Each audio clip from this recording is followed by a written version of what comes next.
Hello and welcome to The Print. I am Saurav Roy Burman. Late last month, Chandigarh MP of the Congress and former Union Minister Manish Tewari was among the politicians cutting across party lines who fanned out across world capitals as members of delegations formed by the Union government to present India's case as a victim of Pakistan-sponsored terrorism. The initiative was taken in the wake of New Delhi's Operation Sindoor. The delegation started returning to New Delhi yesterday, and we are glad to have Mr. Tewari join us for this interview today. Welcome, sir. Thank you. Sir, in one of your interventions, you underlined, in Egypt, I think, how India's decisive victory in the 1971 war left a scar in the psyche of the Pakistani army. And that is at the heart of the dispute of its anti-India policies rather than the Jammu and Kashmir dispute.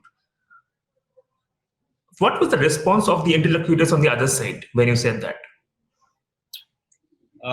First of all, Mr. Burman, thank you very much for having me on your show. The Print is a very, very vibrant media platform. It is very widely read. I've had the privilege of writing for it quite a few times.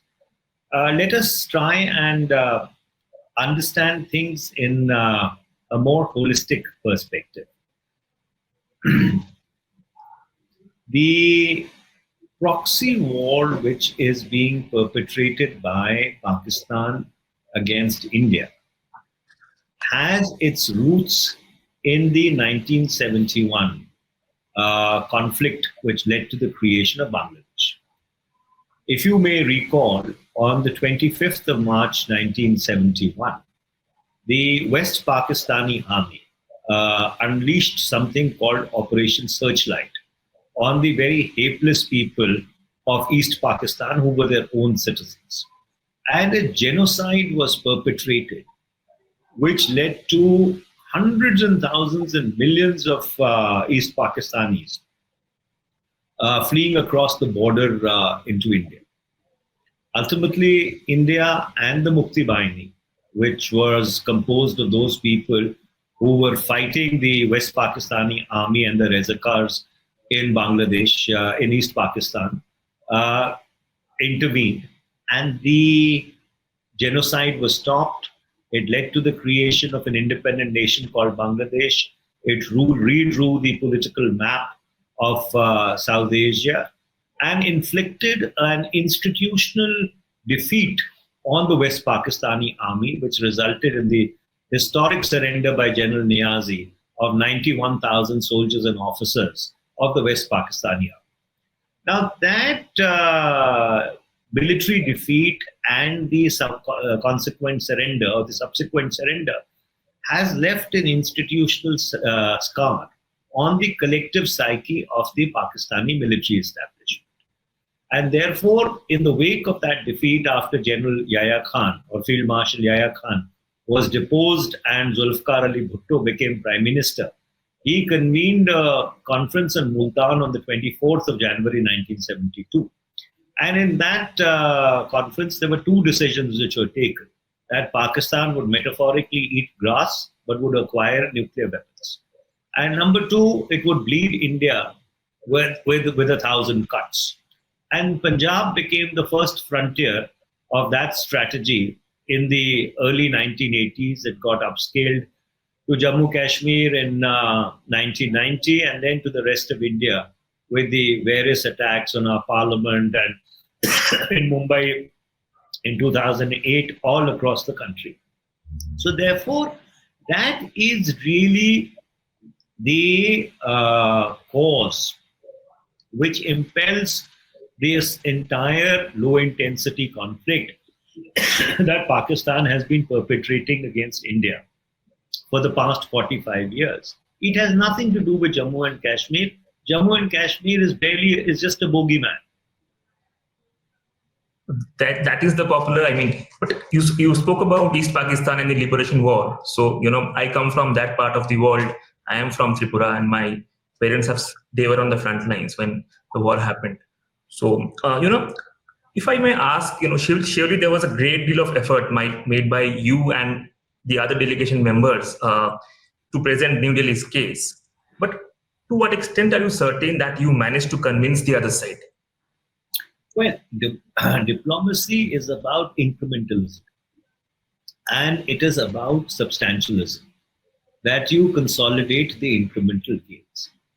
What has happened as a consequence of this outreach is perhaps for the first time the story of those 45 years of Pakistan's use of terrorism as an instrument of state policy has been concurrently told in so many world capitals. What would really be the impact upon it, of it? After all, you are dealing with a narrative which Pakistan has put in the public space, that it is all about Jammu and Kashmir. It is about the situation in Jammu and Kashmir, but which is, as I was earlier pointing out, far from the truth.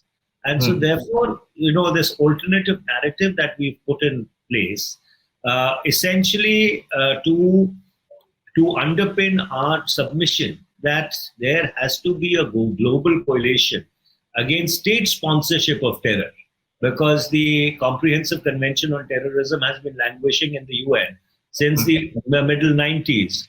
There has not been any consensus on the definition of terrorism and other related terms.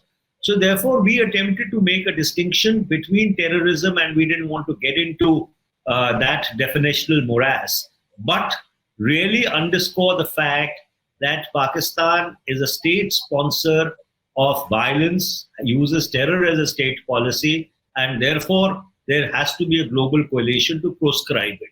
I think we've planted a seedling. Now it is up to the diplomatic efforts of the government of India to see that it comes to fruition and this global consensus starts emerging. You traveled to Egypt, Qatar, South Africa, and Ethiopia.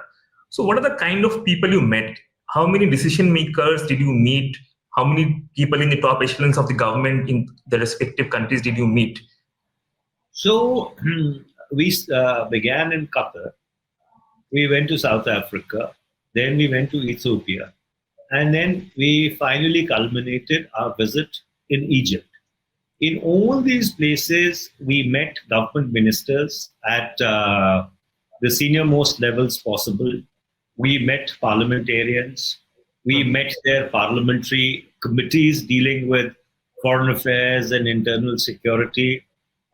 We met former prime ministers. We met current foreign ministers. We met national security advisors. We met people from the academia, the strategic elite of these countries. In addition to that, journalists, other eminent media personalities and influencers, current and former ambassadors, think tanks. So therefore, we did about almost close to 8 to 10 meetings a day, starting at 9 a.m. in the morning and ending at times at 11 p.m. at night. So there was a very full, diverse and rich menu of interactions that we've had. And in every country, depending upon, of course, the nature of the regime, we've tried to engage with as many interlocutors as possible. Right. In which case, would you say that some of these criticism that, all these delegations were largely engaging with the Indian diaspora in those countries, do you think that criticism is also misplaced? Well, that's complete nonsense, because yes, there was an engagement with the Indian community at every place. And I think that is also incumbent when you have elected members of parliament who are traveling to a country, and you have a rich and vibrant diaspora, a diaspora which can be also your instrument of influencing people in those countries. They are, after all, people who've been there for 4 generations. They are influential, affluent, established in those communities, have roots in those societies, and therefore ignoring them would have been absolutely counterproductive. Engagement with the diaspora is a very important part of any outreach which India does or should do. After all, let's not forget the fact every 6th citizen of the world is an Indian. And you can travel to any part of the world you will find Indians in plenty, and especially from my state of Punjab. Right. So that So is yeah, clearly.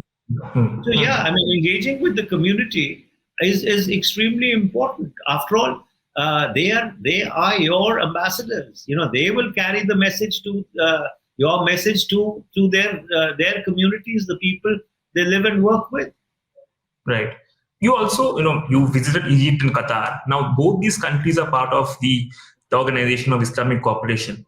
Now, OCI is one forum which has issued many statements against in New Delhi in the past, largely at the behest of Pakistan.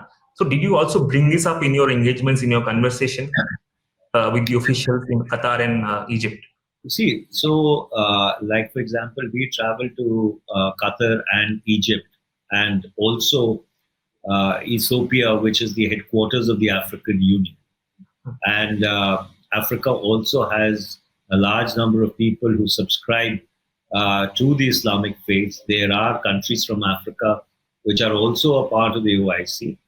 And therefore, under those circumstances, we were very, if I may say, persuasive in trying to disabuse this conflation that Pakistan has been trying to hyphenate between Jammu and Kashmir and the Palestinian cause. Right. And therefore, we drew a very clear distinction that there is absolutely no correlation between these two situations.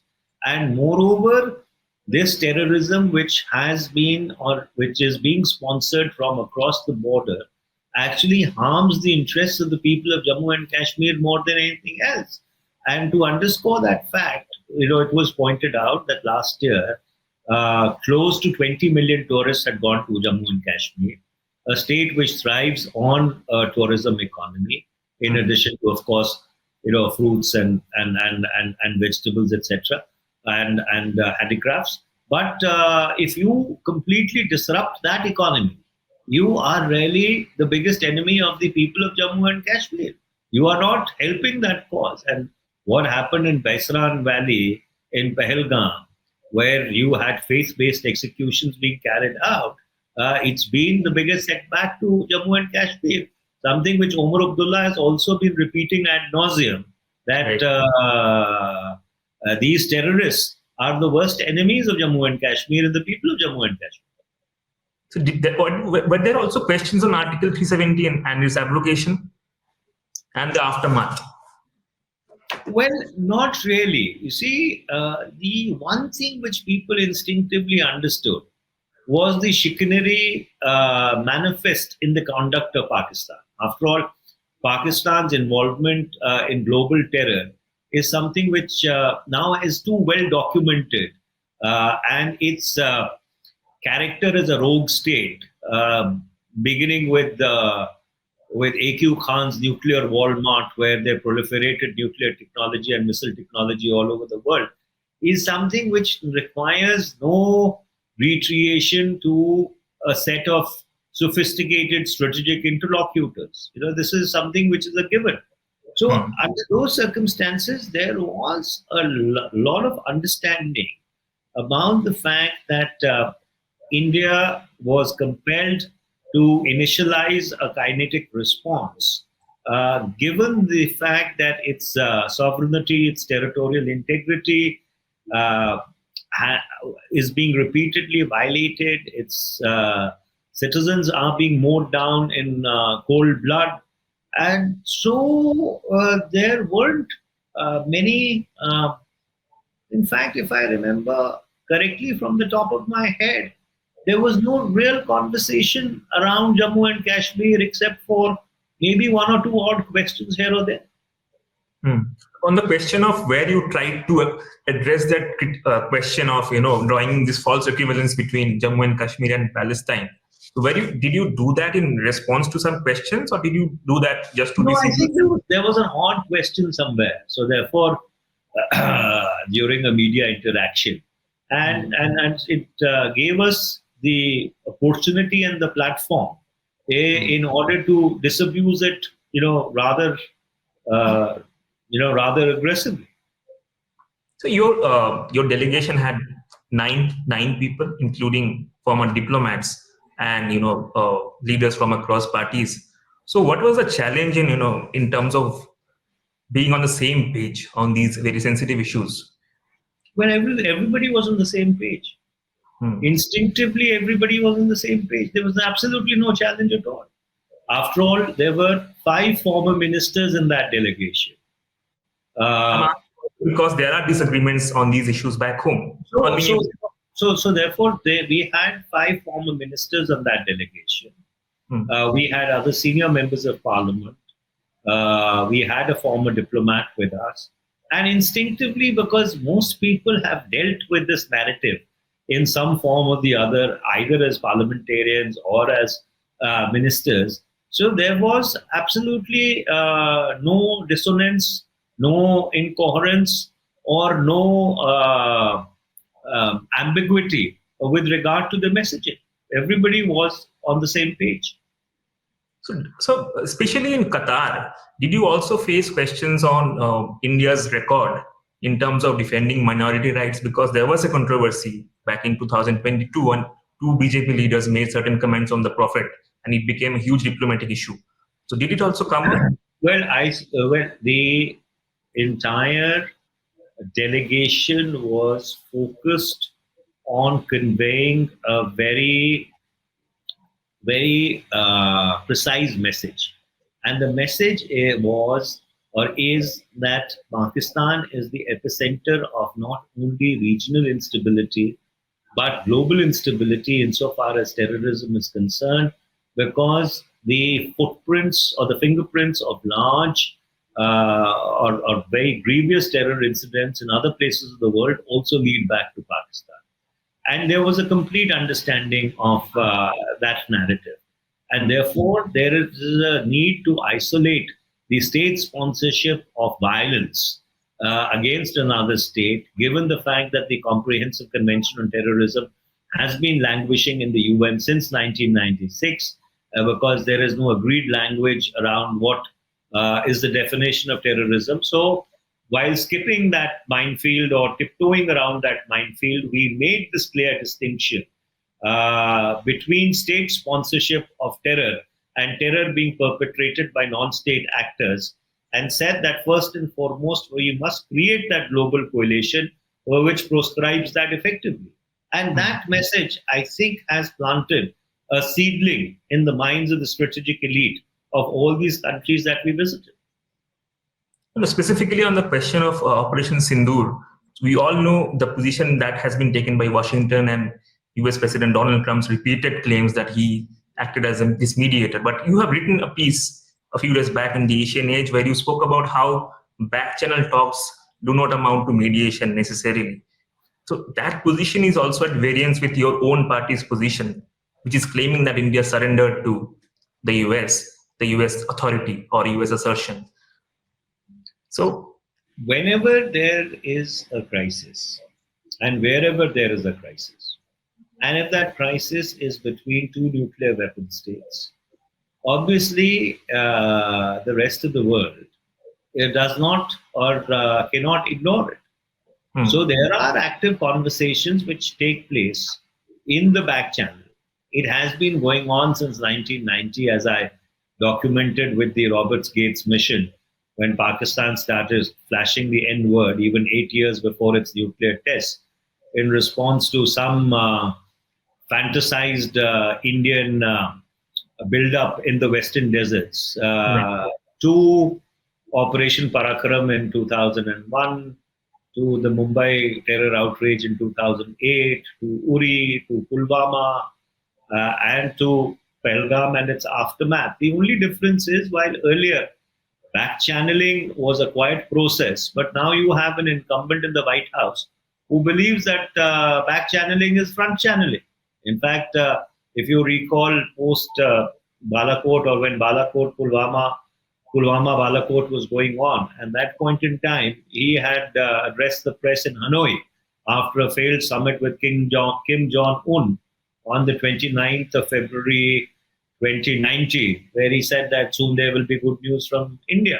And if you read the accounts of his then national security advisor, John Bolton and the gentleman who was his Secretary of State and was earlier Director CIA, a gentleman who's lost a lot of weight. The name is not coming to my mind immediately. But if you read his account also, they were working the phones the whole night. So this is a given that back channeling takes place. Mediation has a more structured connotation to it. But fortunately or unfortunately, these terms keep getting used. Alternatively. Yeah, used alternatively, and therefore it leads to a certain sense of ambiguity. But as I was earlier pointing out, that when we took the dispute to the United Nations in 1948, the Jammu and Kashmir question. At that point in time, in pursuance of the United Nations resolution, there was the UN group on India and Pakistan on Kashmir.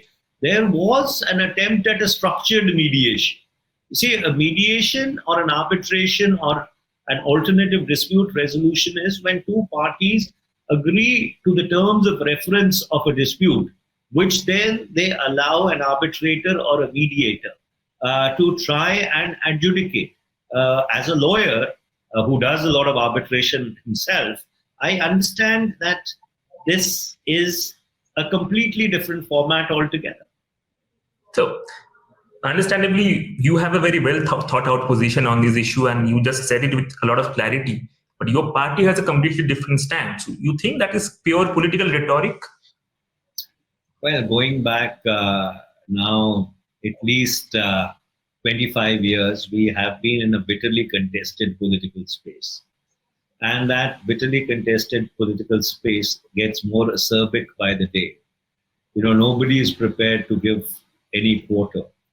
In fact, even when the delegations was traveling, the kind of rhetoric which was being articulated by certain sections of the NDA BJP establishment was also something which was completely avoidable. But that, unfortunately, is the nature of our politics, whether you like it or not. However, you need to make a clear distinction between a Western neighbor, Pakistan, which has been a chronic sponsor of low-intensity conflict, who needs to be exposed in the court of global opinion as against whatever may be your internal dynamics or the questions that you may have surrounding the events of 7th, 8th of May, the night of 7th, 8th of May, till the 10th of May. So therefore, there is a clear distinction between the two. And I, for one, understand and appreciate that distinction. And that's why we were completely focused on exposing Pakistan and trying to tell our interlocutors that this is not only a threat to the stability of South Asia, this is a threat to the stability of the world, given the very nature and the chronic the chronic disposition of that state to use violence as a means of trying to achieve its ends. No, we just spoke about the attempts to hyphenate Palestine and Jammu and Kashmir. Of late, there has also been attempts to hyphenate India and Pakistan. So, did you also sense that during your visit? Is that really are attempts being made to hyphenate the two? See, now again, there are two different situations altogether. When you have two nuclear weapon states which decide to have a go at each other, obviously there is a certain degree of hyphenation, right? You have Indian delegations which are explaining their point of view of what happened between Asim Munir's dog whistle on the 16th of April 2025, its manifestation in the form of faith-based executions on 22nd of April 2025, and the subsequent actions which then India took in order to proscribe the infrastructure of terror in Pakistan, and Pakistan's response to it. But on a broader plane, given the fact that there's a huge strategic and economic difference between India and Pakistan, the template of that hyphenation is not valid. Pakistan is a very funny organism.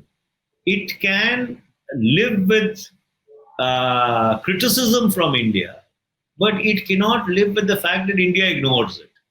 And therefore, all these years, very consciously across different administrations, we have chosen to ignore this irritant. But there comes a point in time when you need to lance the boil, because it ends up becoming problematic in terms of its direct transgression on your integrity, on your sovereignty, and on the security of your citizens. So, during your interventions there, not just you, other members of the delegation as well. So, did you also underline the fact that what happened in Pahalgam, how religion of people were identified before they were killed, how that was a big factor? Well, as someone who comes from Punjab, which was the first frontier of the strategy to bleed India with 1,000 cuts. And you very evocatively wrote about and if you were to read the article written by, well, I can not say my friend, but my parents' friend, Mr. Shekhar Gupta, faith-based executions to try and create communal discord in India is a reality now which goes back 45 years. In Punjab, they tried it all the time. They would take people of a particular faith off buses, line them up, shoot them. There was an attempt to try and create discord between the Hindus and Sikhs to break the bond, which we call Punjab, Punjabi, Punjabiyat, North, Master, South. But they were singularly unsuccessful. But that has been the standard playbook of the ISI, now going back to the late 70s or the early 80s. And that's something which at least we tried and put very front and square, up and center before to our interlocutors. So before we wind up, I would obviously shoot one question which you may have been expecting all through. The question of Mr. Shashi Tharoor's remarks on surgical strikes, and where he said it was the first time in 2016 that India carried out such cross-border surgical strikes. And obviously the Congress party pointed out that Dr. Manmohan Singh had in 2019 in an interview pointed out that India had carried out those strikes even during the UPA era. And as a member of Dr. Singh's cabinet, what is your position on this? Well, I do not know in what context Dr. Tharoor made or did not make those comments. But the fact is that if you were to rewind back all the way to 1998, and I have written this in my book, 10 flashpoints, 20 years national security situations that impacted India. Cross-border operations have been the norm rather than the exception. Going back to the time even before the Chhatrasinpura massacre, which took place on the eve of President Bill Clinton's visit to India in 2000, a very unfortunate massacre. So yes, the Ghatak platoons of various Indian regiments have been regularly engaged in these cross-border incursions in order to try and neutralize the battalion action groups which the Pakistani army has. So yes, this has been the norm on the LOC, not so much on the international border. But if you talk to any military commander of any consequence who served in that area, he will tell you that this has been the path of the course. So, last question, on the question of how your party has handled this whole issue. The fact that Tharoor was picked, you were picked, Mr. Salman Khurshid were picked. They were obviously not the names which were suggested by the leadership to be picked, but the center had its own choices, made its own choices. You think the party, instead of being upset and sulking, could have handled the issue better? Honestly, as I told you, we've been in this contested political, acerbic, bitter space for 25 years. And there is a larger national interest which is at play. And that larger national interest is proscribing Pakistan, which uses terror as an instrument of state policy. And to me, that was the objective and the rest of it, someone who's been a card-carrying member of this noise for the last 2.5 decades, it's really no skin off my back. Thank you, sir. Thank you so much for this conversation. Thank you.